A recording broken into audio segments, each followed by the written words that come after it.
Looking out into the battlefield, the Incendiary Archers are easy to spot as their flaming arrows fly across the field.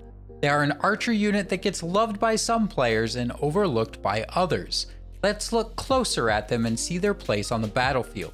Incendiary Archers are a 3-star Silver Era unit that cost you 180 leadership in your warband. Incendiary Archers have a single trait, Flaming Arrows. This unit has incendiary ammunition, burning targets to take additional damage over time. There are 2 formations you can order the archers into. Dispersed formation allows the unit to spread out a little to lessen the potential damage from ranged attacks. Wings formation splits the unit into 2 echelons to assist with melee combat. There are 2 unit orders. Attack area. Order the units to shoot ranged weapons at a designated spot. This is useful for targeting specific units, primarily taking out support units in the backfield. Flaming Arrows. Order your archers to use Flaming Arrows. This will have your units using Flaming Arrows for the duration of the unit order.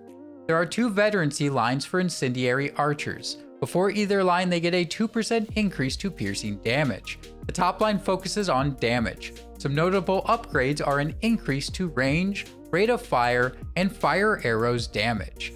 The bottom focuses on siege battles and open world. Some notable nodes are increases to siege battle damage, reduction to resupply cost, and permanent losses in open world, as well as a health increase. The bottom line has very few nodes, so you still get a large majority of the top line benefits, as was noticeable in the list. With that being said, the open world benefits and siege battle damage are not as beneficial as getting the fire arrows damage increased. The top line is the line I would recommend. As mentioned, the fire damage increase as well as the piercing damage increase are worth running the whole top line. As for doctrines, I personally run the Piercing Doctrine, Piercing Damage Doctrine, Piercing Defense Doctrine, Life Doctrine, and Rare Archery Doctrine. This is just because it's what I have available. My dream build though would be the Breakthrough Doctrine, Rare Archery Doctrine, Epic Archery Doctrine 2, Epic Archery Doctrine 4, and Epic Archery Doctrine 5. This focuses on damage, penetration, and accuracy. It also gives the unit the arrow rain for quickly taking down enemy support units. Incendiary Archers are excellent units for taking out early era units. The flaming arrows add some serious damage as well as combustion chance. I put out a short yesterday to explain the fire mechanics in Conqueror's Blade. I'll put a card to that. In general, late era units have a lot of fire resistance, insulation, and resist flame. This means heroic and golden era units are difficult for Incendiary Archers to be effective against. They can't gain as many fire stacks against these units, as well as rarely get them to combust. Early era units rarely have the traits that help them against fire. I believe this is why there is a divide of players liking Incendiary Archers. Players that play against higher level players will encounter more late era units. This is in part due to these players having higher leadership caps. They will tend to take in 3 heroic era plus units.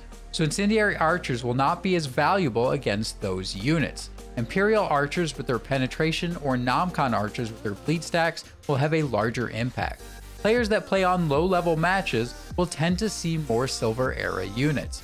Against these units, the Archers provide good damage as well as the crowd control potential of combusting the unit. There are a few units that Incendiary Archers are highly effective against. Rattan units use armor that is very susceptible to fire attacks. Against Rattan, Incendiary Archers are an excellent counter. This can also be true of Siphonari and Zakalia Militia. There is a chance to combust their weaponry. Incendiary Archers are one of the best units to attempt to do just that. Incendiary Archers are a good archer unit, but unlike others, they lose a large amount of effectiveness as you play against higher level players. They are a unit I personally rarely run due to the effectiveness drop.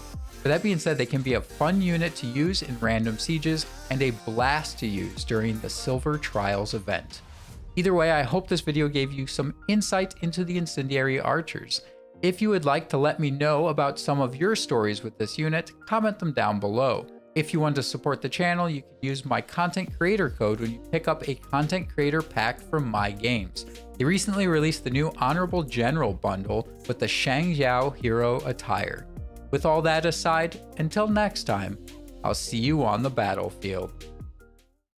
I'll join him in getting too hesitant.